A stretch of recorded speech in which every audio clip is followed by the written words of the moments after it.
Olá, a notícia está de volta com Leonardo Boff. Leonardo, você estava falando das várias igrejas pelo mundo.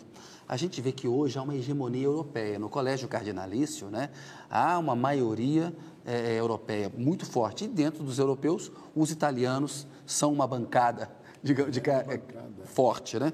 Que igreja você espera? Você espera uma descentralização? O Brasil só tem 5 cardeais. O que ele pode fazer na prática?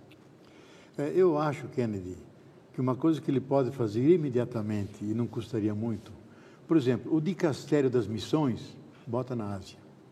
O dicastério dos direitos humanos e justiça social, bota na América Latina. O dicastério do diálogo com as culturas, bota na África. Você sai de Roma. Sai de Roma. Hoje é tudo globalizado, tudo por via de internet, de redes. O dicastério do diálogo das igrejas, bota perto de Genebra, junto ao Conselho Mundial de Igrejas. Pode descentralizar sem nenhum problema, a comunicação flui. Isso ele pode fazer, e descentralizaria a cúria. Isso ele pode fazer. Eu acho que ele vai fazer isso. Eu não me admiraria que, de repente, ele pinte por aqui, porque ele só viaja em classe popular. Econômica. Nada de classe executiva, primeiro, nada disso, no meio do povo. Eu não me admiro que um dia desse ele pinte em Buenos Aires.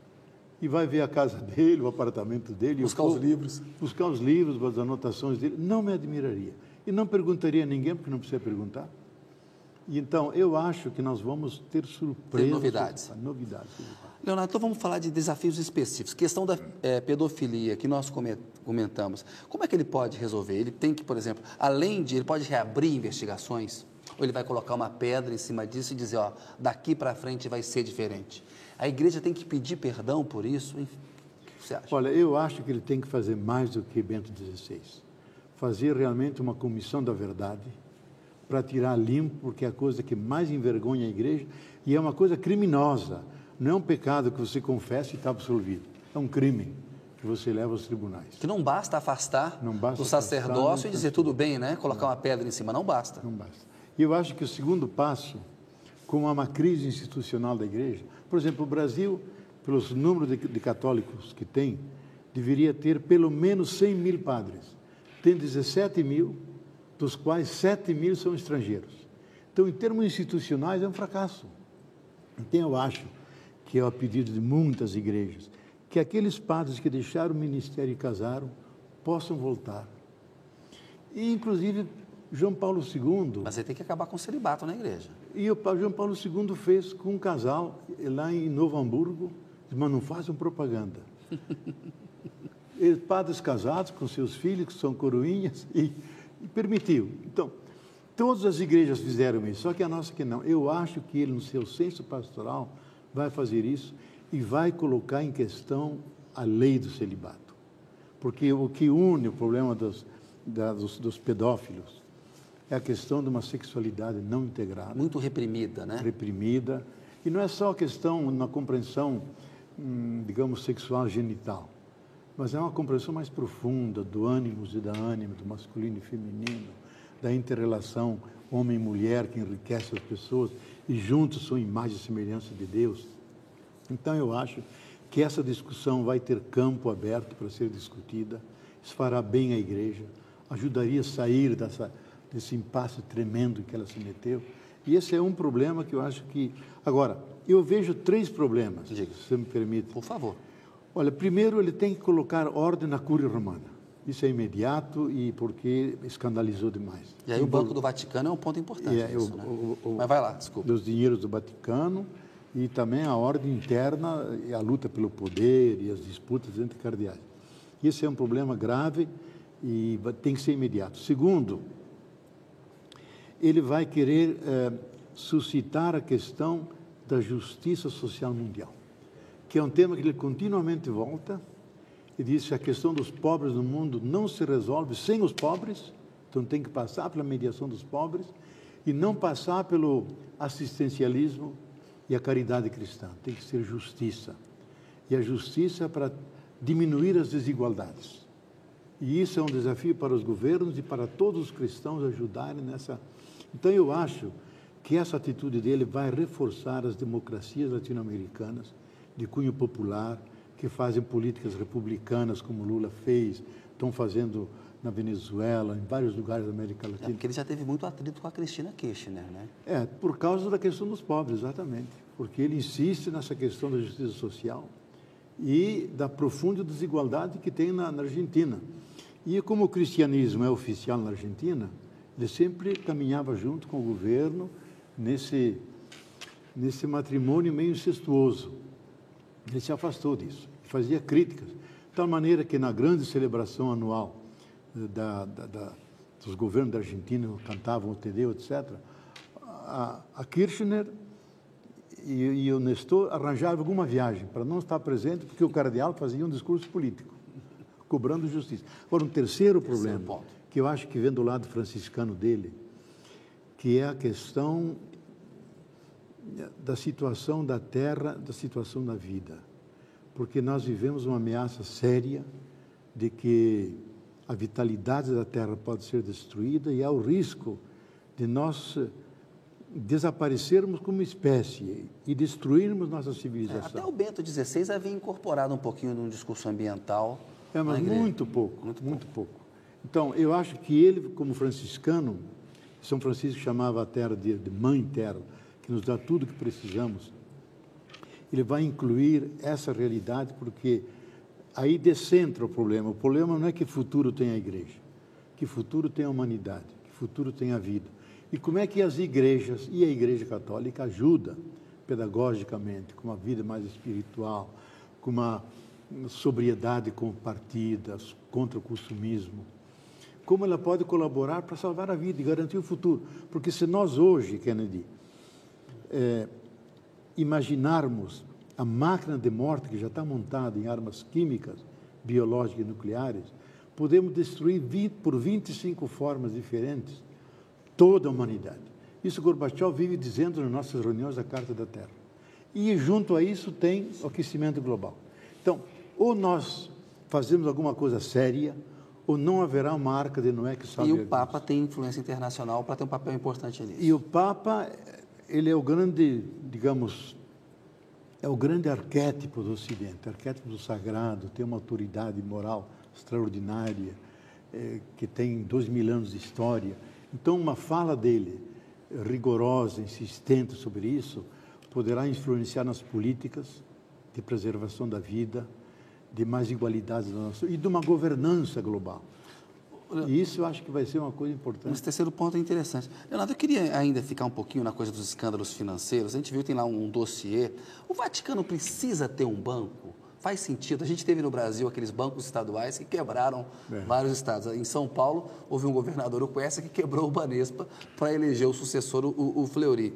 E há muitas suspeitas, né? Acusações de que o Banco do Vaticano foi usado de forma como um paraíso fiscal. Você vê o Francisco fechando o Banco do Vaticano, não? Olha, há vozes de cardeais, bispos e de teólogos que a igreja não tem nada a ver com o banco. Ela pode usar os bancos éticos e evitar aquele vício que o Banco do Vaticano tem de não pôr o nome das pessoas, põe número. Isso então, é tipo de paraíso fiscal. Isso é paraíso fiscal. Então, houve uma intervenção do Banco Central italiano que se deu conta que num dia houve uma transferência de 30 milhões de euros para a Alemanha e para os Estados Unidos. E foram verificar, eram os multirricos italianos que queriam sair daquele aperto econômico e pessoal da máfia, que usava o bom nome do Banco Vaticano e se escondendo atrás do número. Então, ele perdeu o caráter internacional, está sob intervenção. Então, a igreja não precisa de um banco, pode usar os bancos que estão ali. E eu acho, inclusive, que a igreja não precisa nem do Estado Vaticano. É um velho sonho de Dom Helder e de outros de entregar o Vaticano para a Unesco, dizer isso o cristianismo histórico produzia como arte, que é uma coisa extraordinária. Maravilhoso, né? Para a visitação mundial. E o Papa vai viver simplesmente... Com o Bispo de Roma. Com o Bispo de Roma, com a sua diocese. Dom Helder disse isso, ele me contou, disse ao Paulo VI isso. E Paulo VI começou a chorar e dizer, não me deixam, não me deixam, não me deixam. Isso eu acho... Pois é, então, você falou isso, essa estrutura de poder, Leonardo, quando um Papa tenta interferir nisso, não há um risco à própria vida do Papa? Tem essa história do João Paulo I, que teria sido envenenado, ou seja, o Papa Francisco que vai lá mexer numa estrutura de poder assim, é muito complicado. Não tem um risco para a vida dele, um envenenamento, algo assim, ou isso é muito conspiratório? Olha, a gente tem que conhecer um pouco a história da Igreja. Por exemplo, há um século chamado a Era Pornocrática, que vai do ano mais ou menos 900 e pouco até 1000 e pouco, onde quase todos os papas foram assassinados, degolados, mortos na cama da amante. Por exemplo, um antecessor do Bento IX, eleito papa com 16 anos, fazia todas as estripulias que não podia em Roma. Vendeu o título e a dignidade de papa por 1000 liras de prata. E foi assassinado na cama com a mulher do outro. Então houve de tudo. E era comum os famosos filtros. Os cardeais com aqueles anéis enormes, que até hoje eles usam. Em cima tem um veneno, você convida para um banquete, você aperta embaixo, abre e você nem termina a refeição, já está envenenado. Papa Francisco corre esse risco? Então eu acho que a gente tem que prestar atenção na história da Igreja, porque quando há disputa de poder altamente centralizado e anônimo, tudo pode acontecer. Mortes súbitas, João Paulo I se supõe, com boas bases, de que ele não morreu lendo a Imitação de Cristo. Estaria lendo o quê? Ele estaria lendo o relatório da vinculação de vários cardeais com a Pio II, que é a maçonaria, e grupos da máfia, chefiados pelo cardeal Tisserand. Quando leu aquilo, ficou desesperado, já tinha problema de pressão, telefonou para o bispo, para o médico dele de Veneza, ele receitou uma dose mais alta. Para controlar a pressão. Para controlar a pressão. E deram 4 vezes a pressão. E o coração estourou. E isso eu soube pessoalmente do secretário dele. Pena que ele não vive mais. Luigi Sartori, aquele que elaborava os discursos. Você acha que ele foi assassinado? Quer dizer, a suspeita é que, e o fato é isso não está escrito, mas ele me disse pessoalmente isso, que o Papa dorme na câmara dele e a meia altura acima dorme um secretário que por nenhum motivo tem que sair de lá, porque ele fica olhando se o Papa passa mal, se tem alguma necessidade. E naquela noite ele não dormiu lá. E por que não dormiu? Por que o Papa no dia seguinte parece morto? Por que não deixaram fazer autópsia? Então há suspeitas. É como, digamos, você tem uma gaiola com um passarinho e tem um gato aí, e só penas para todo lado. Ninguém viu o gato comendo o passarinho. Todo mundo diz, lógico, foi o gato que comeu. Você não pode provar. Só viu penas. Então, algo assim ocorreu com ele. Então, eu acho que a gente tem que ser realista. Temos que proteger o nosso Papa Francisco, Chico no Brasil, Paco na Espanha, Francesco na Itália, como homem santo, de grande bondade. Corre risco. Onde há poder centralizado, seja na Rússia, onde quer que seja, há sempre o risco de que outros concorram, se sentem incomodados e afastem. Oxalá não ocorra, talvez os tempos tem uma preocupação com a segurança dele, porque ele é muito informal, né? A segurança do Vaticano tem uma preocupação em proteger o Papa. Mas aí é falta de fé. Porque se ele acredita mesmo que está a serviço de Deus e do povo, ele vai no meio do povo. E se alguém o mata, está a serviço. Então, eu acho que ele vai dispensar esse aparato todo. Vai se sentir um pastor que, como na Argentina, ia pelas favelas, não queria que ninguém o acompanhasse. Quando foi eleito cardeal, todos os amigos dele diziam, vamos assistir à imposição do seu título em Roma. Ele disse, não, senhor, vocês entreguem todo esse dinheiro para os pobres e não venham. Como eu disse agora, porque daqui a pouco ele vai ser imposto, quer dizer, vai ser declarado Papa oficialmente. A investidura. A investidura. E os argentinos queriam muito para lá. E ele disse, não, entreguem o dinheiro para os pobres e não venham. Não venham. Então, mostra um total desapego ao poder. Ele não protege a vida, expõe a vida. Nós falamos um pouquinho disso no primeiro bloco. Você falou muito assim, uma ação pastoral, mais do que doutrinária, ela é necessária.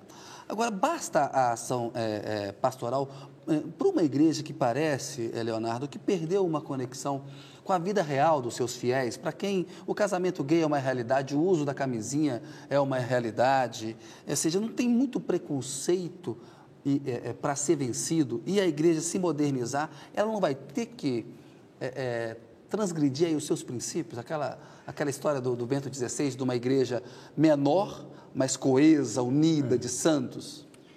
Olha, Kennedy, essa reflexão é coisa dos teólogos e muito bem acumulada e estruturada, só que se estabeleceu uma vigilância tremenda. O Papa Bento XVI, quando era cardeal, e depois como Papa continuou, condenou mais de 120 teólogos, os melhores de cada país. No Brasil fomos 2, a irmã Ivone Gebara e eu. E na Alemanha, em todos os países, as melhores cabeças foram decepadas. Por quê? Porque nem precisa o Vaticano II, tem o catecismo, o novo catecismo romano, catecismo católico. Enquadrou todo mundo no direito canônico, impediu todas as experiências litúrgicas. Então, enquadrou a igreja, piramidalizou, romanizou. Puseram o silêncio obsequioso, né? É a forma romana de dizer. De obsequioso. E obsequioso deposto da cátedra, proibido de falar, de escrever, proibido de dar palestra e viajar. E chamam isso silêncio obsequioso. É o estilo curial, a gente tem que entender a linguagem da igreja. Sim. Que é sempre numa intenção só, isso é na segunda intenção, nunca na primeira. Nunca na primeira. Mas essa desconexão, Leonardo, com a vida real dos fiéis, ela pode ser recuperada? Olha, eu acho que ela vai ser recuperada se houver liberdade de pensamento na igreja. Porque a teologia trabalha e está fazendo esse diálogo com a sociedade. Só que ela não podia se manifestar. Então, a produção teológica hoje é praticamente sobre estudos históricos. O conceito de casa de Santo Agostinho, o conceito de salvação em Orígenes, em Tomás de Aquino. Lógico, não tem problema nenhum, porque não afeta a realidade daqui. Então, eu acho que a função do Papa não é fazer teologia, é testemunhar a fé, que é aquilo que está lá na Bíblia. Jesus disse, Pedro, uma vez convertido, confirma teus irmãos e tuas irmãs na fé. Ele tem que viajar e confirmar, suscitar esperança, alegria de ser cristão. Pensamento, para isso tem a comunidade teológica de homens e mulheres, cheio de faculdades de teologia. Mulheres hoje em dia, grandes teólogas nos Estados Unidos, aqui no Brasil mesmo. Eu mesmo facilitei muito a formação de muitas teólogas, com todos os títulos acadêmicos. Então, esse diálogo está sendo feito, só que era continuamente vigiado. Por que as igrejas evangélicas crescem no Brasil, os pentecostais? Eles têm mais conexão com a vida real? Eu acho que duas coisas, Kennedy. Eu acho que a igreja, institucionalmente, ela está desarticulada por causa do celibato. Então, não atende os fiéis e cria um vazio. Como o povo brasileiro é um povo religioso e místico, quem chega com a mensagem logo é acolhido. Ele não é dogmático, porque todos os caminhos levam a Deus e, indo para Deus, podemos somar sempre. Então, ele entra por essa porta. E segundo, eu não acho ruim que haja outras igrejas, porque a mensagem de Jesus é tão generosa e grande que nenhuma igreja pode ter a pretensão de manter toda a verdade de Jesus. Então, o que nós precisamos é o diálogo das igrejas, que elas não se caluniem, não se persigam, que não haja fundamentalismo, mas que haja mútuo reconhecimento, de tal maneira que haja o movimento de Jesus, a tradição de Jesus na história. Agora, uma coisa é a religião católica, isso é uma construção histórica, com seus ritos, seus dogmas, as suas teologias. Isso é uma religião, como outras religiões. Outra coisa é a tradição de Jesus, o movimento de Jesus, que passa pela cultura, pelos leigos, pelos valores espirituais, que muita gente adota, porque Jesus é um arquétipo que fala para a profundidade humana. Então, eu acho que no terceiro milênio vai triunfar a igreja, o cristianismo como movimento, e não como instituição. Que como instituição ela é um pedaço do Ocidente, que foi imperial, colonial, e cada vez mais é um acidente. Então não dá mais para manter esse modelo. Vai ter que ser um modelo, imensa rede de comunidades. Nós já fizemos essa experiência, deu certo no Brasil, há cerca de 100 mil comunidades de base, mais de 1 milhão de círculos bíblicos que se encontram, e quando nos encontramos é uma celebração como um concílio popular, onde está o povo inteiro, até representantes de outras igrejas, e nunca menos de 50, 60 bispos, arcebispos, que estão lá presentes, dizendo, nós somos a caminhada. Então, eu acho que esse modelo que nós ensaiamos, a partir dos anos 50, ele vai ser universalizado para a igreja toda. Efetivamente, na África, na Ásia, está cheio de comunidades, estilo nosso, comunidades de base. Isso é o futuro do cristianismo, a igreja do terceiro milênio. Leonardo, vou pedir licença mais um minutinho, a notícia volta daqui a pouco com o Leonardo Boff.